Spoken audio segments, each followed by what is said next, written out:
আসসালামু আলাইকুম বন্ধুরা।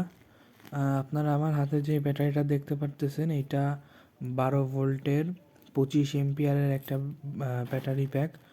তো এগুলো সব লিথিয়াম আয়ন ব্যাটারি সেল দিয়ে বানানো হয়েছে।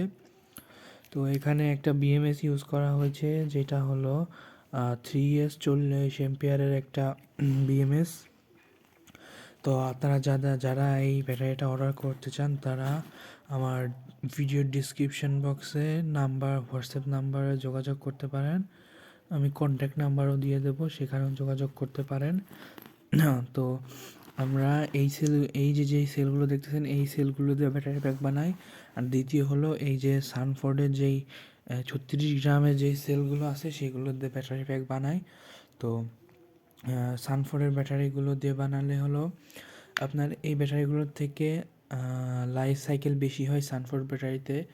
তারপর এম্পিয়ার ধরে রাখার যে ক্ষমতাটা সেটা সানফোর্ডের ব্যাটারি থেকে এইটার থেকে সানফোর্ডের ব্যাটারিতে একটু বেশি হয়। তো এই জন্য সানফোর্ডের ব্যাটারি দিয়ে ব্যাটারি প্যাক বানালেও খরচ একটু বেশি হয়। দাম আমরা ভিডিওতে বলতেছি না, কারণ এগুলোর দাম এক এক সময় এক এক রকম থাকে। তো আপনারা চাইলে এই ব্যাটারিগুলো কিনতে চাইলে আপনাদের যে আমার ভিডিও ডিসক্রিপশন বক্সে থাকা নাম্বারে যোগাযোগ করতে পারেন। আমরা খুব তাড়াতাড়ি চেষ্টা করব আপনাদের কাছে এই ব্যাটারি প্যাকগুলো পৌঁছে দেওয়ার। এই ব্যাটারি প্যাকগুলো যখন আমরা বানাই সবগুলো সম্পূর্ণ নতুন সেল থাকে। আমরা ল্যাপটপের ব্যাটারি প্যাক থেকে রিইউজ করা যেই সেলগুলো থাকে ওইগুলো ইউজ করি না, যার কারণে এগুলোর লাইফ সাইকেল আপনারা ল্যাপটপের ব্যাটারি দিয়ে বানানো ব্যাটারি প্যাকের থেকে অনেক বেশি পাবেন। থ্যাংক ইউ, আল্লাহ হাফেজ।